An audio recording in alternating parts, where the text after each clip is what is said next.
Hello साथियों, आप सब कैसे हैं। मैं आशा करता हूं कि आप लोग मस्त ज़बरदस्त होंगे। तो आज का हम लोग का जो टॉपिक होगा वो डाइस होगा, यानी पासा। ठीक। ये डाइस चैप्टर होगा, या आप किसी भी एग्ज़ाम के लिए तैयारी कर सकते हैं। ठीक है, चाहे वो रेलवे हो, यूपी पुलिस हो, सीजीएल हो, सीएचएसएल हो, एमटीएस हो।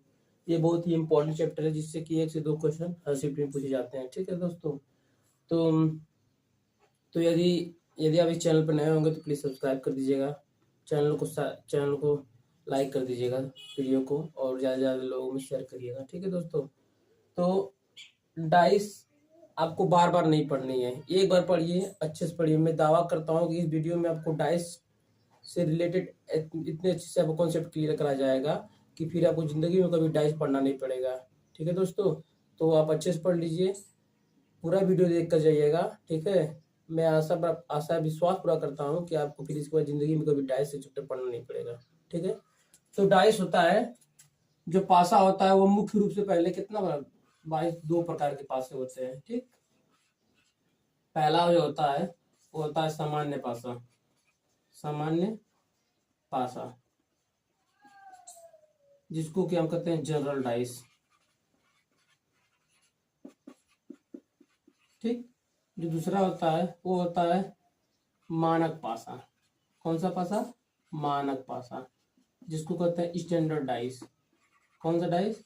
Standard dice. ठीक। तो पासा 2 प्रकार के होते हैं, एक होता है सामान्य पासा, एक होता है मानक पासा। ठीक है। उससे पहले ये जान जाते हैं कि जो पासा होता है,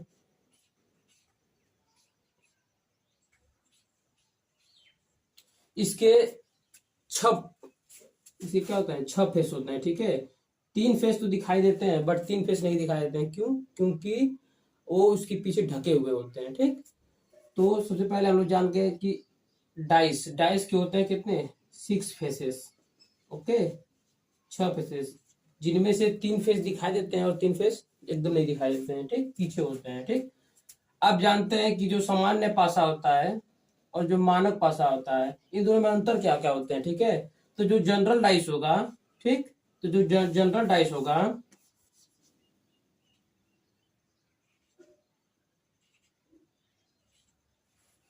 तो जनरल डाइस के किसी भी जो तीनों फेस दिखाई देंगे, तो किसी भी 2 फेस का मतलब इन तीनों फेस में से किसी 2 फेस का योग जो होता है वो क्या होगा? 7 होगा। जैसे देख लीजिए, 3 और 4 को जोड़ेंगे तो कितना हो जाएगा?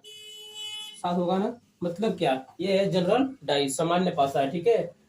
किन्हीं भी जो तीनों फेस होता है, किन्हीं भी 3 फेसों को जोड़ने पर उनका जो योग आएगा वो 7 क्या होगा? बराबर आएगा। तो हम क्या रखेंगे? सामान्य पासे में रखेंगे। ठीक। उसी तरह होगा स्टैंडर्ड पाइस। तो इनमें क्या होता है, इसका जस्ट वो उल्टा होता है। ठीक है।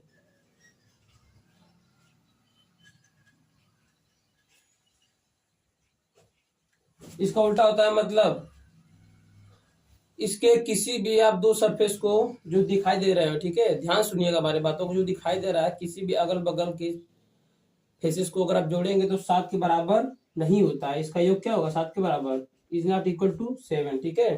तो याद रखिएगा, जो सामान्य पासा होता है इसका योग 7 होता है, और जो मानक पासा होता है इसका जो योग होता है वो 7 के बराबर नहीं होता है। ठीक। चलिए बढ़ते हैं। अब हम लोग अपने मेन कंसेप्ट पे बढ़ेंगे, जो कि पेपर में पूछता कैसा है। ठीक है। तो पेपर में जो पूछता है वह 3 टाइप की ज्यादा क्वेश्चन देता है। ठीक है। तो 3 टाइप क्वेश्चन ये देता है। जो फर्स्ट टाइप में ये होता है कि 2 फेसेस देंगे। फर्स्ट टाइप का जो होता है one face common. One face क्या होता है? कॉमन होता है, मतलब उसका एक जो सरफेस होता है वो कॉमन होता है, समान मतलब मिलता है। ठीक है। जैसे भी आपको बता रहे हैं।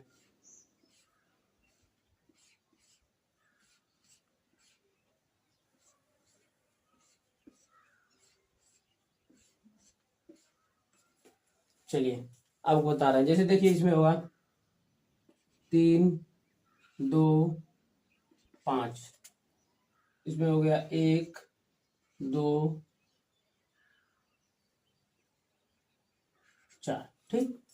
तो देखिए वन फेस कॉमन का मतलब आप इसको देख लीजिए, 3 2 5 है, इसमें 1 2 4, मतलब वन फेज कॉमन, मतलब इसमें एक अंक और इसमें का एक अंक क्या मिलेंगे, मिलते हुए नजर आएंगे, कॉमन मिलेंगे। ठीक है, तो आप इसमें से पूछ देगा कि आप बताइए, पूछेगा कि बताइए इसमें से कि 5 का विपरीत क्या होगा। ठीक है, पूछ दिया, मान लीजिए पूछेगा, जो पेपर आपका आएगा ना उसमें बोलेगा 5 का विपरीत क्या होगा, विपरीत क्या होगा, तो कैसे हम लोग पता करेंगे, आइए हम समझते हैं।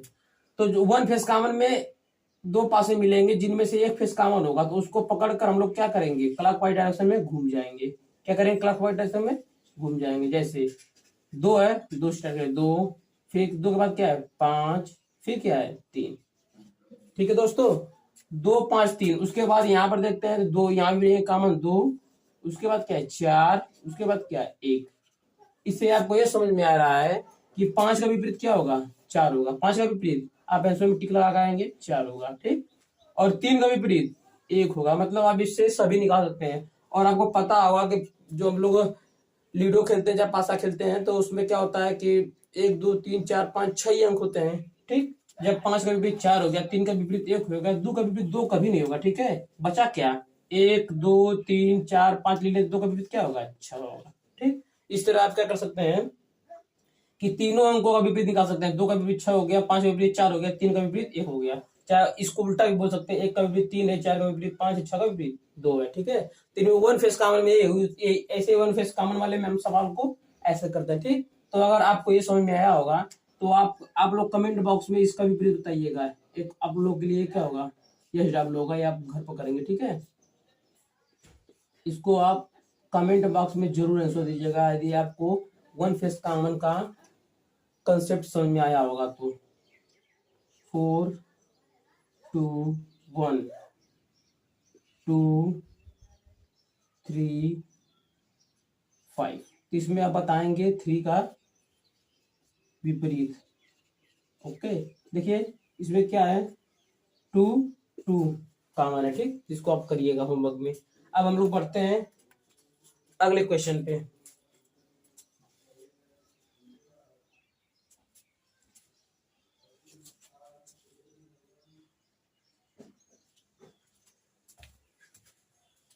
अगला कंसेप्ट,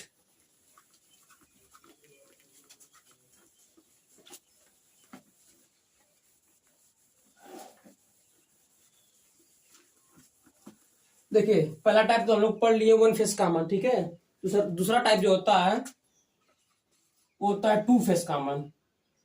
सेकेंड टाइप होता है, सेकेंड टाइप हम लोग पढ़ लेते हैं। ठीक है, टू फेस कॉमन। अब इसमें क्या होता है, इसमें पासा दिया रहेगा। ठीक है,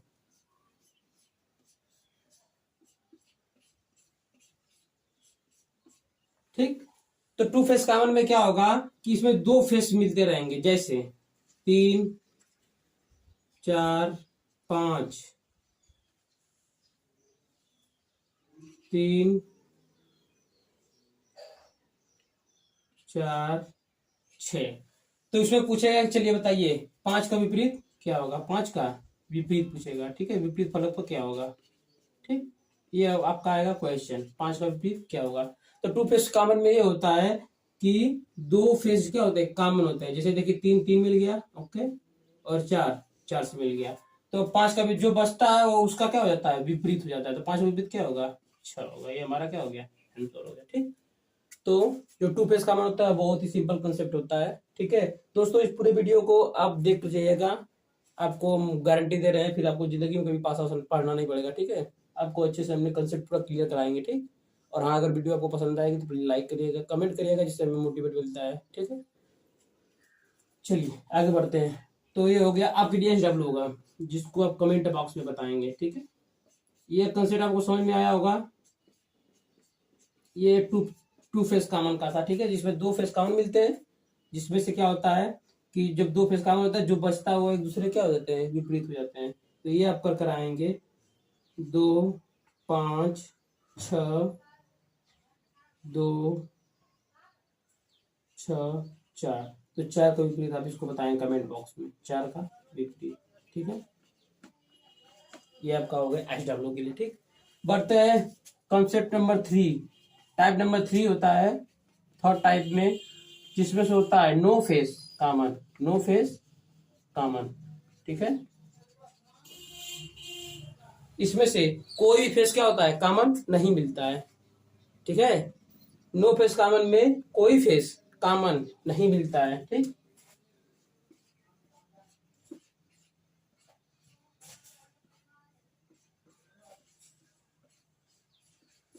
जैसे 1 2 3 4 5 6, नो फेस कॉमन में कोई फेस कॉमन नहीं होता है।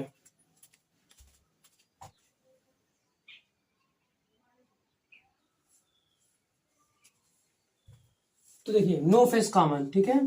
तो नो फेस कॉमन में क्या होता है कि इनमें से इस तीनों फेस में और इस तीनों फेस में कोई भी नंबर जो होते हैं वो मिलते जुलते नहीं है, ठीक है। जब मिलते जुलते नहीं है तो इसमें हम क्या कर सकते हैं, पूछेगा 1 2 3 का अपोजिट क्या है। देखिए इसमें हम बता नहीं सकते हैं, क्योंकि 1 का अपोजिट 6 भी हो सकता है, 1 का अपोजिट 4 भी हो सकता है, 1 का अपोजिट 5 भी होता है।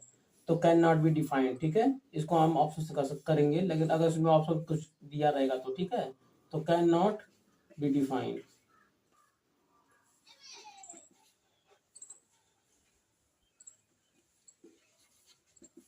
तो इसका अपोजिट 6 हो सकता है, 4 भी हो सकता है और 5 भी हो सकता है। उसी तरह 2 का अपोजिट 6 में भी 4 और 5, ठीक। 3 का अपोजिट 6 4 या 5। तो कैन नॉट बी डिफाइन। अब इसको डिफाइन नहीं कर सकते जो तीसरा वाला होता है। तो हम लोग याद रखेंगे कि जो वन फेस कॉमन होता है उसमें क्लॉक वाइज घूम जाते हैं, ठीक। सो सेकेंड फेस होता है उसमें क्या करते हैं, जो दो फेस मिलते रहते हैं, जो तीसरा वाला होता है वो एक दूसरे क्या हो जाता है, अपोजिट होता है। और थर्ड फेस में इससे अधिकतर हम लोग टाइप 1 टाइप 2 से मिलाकर ही पूरे सवाल को अच्छे से क्या कर लेते हैं डाइस को, फिर कोई प्रॉब्लम नहीं होता है। तो दोस्त आई होप आप लोगों को वीडियो अच्छी लगी होगी। यदि आपको अच्छी लगी तो प्लीज़ सब्सक्राइब करिएगा, चैनल को सब्सक्राइब करिएगा और वीडियो को ज़्यादा अपने दोस्तों के साथ शेयर करिएगा, जिससे कि उनके पास भी कुछ नॉलेज अच्छी मिल सके। आप लोग किसी भी एग्जाम की तैयारी कर रहे हो तो प्लीज़ सब्सक्राइब कर दीजिएगा, ठीक है। मिलते हैं अगले वीडियो में, तब तक ले जय हिंद जय भारत।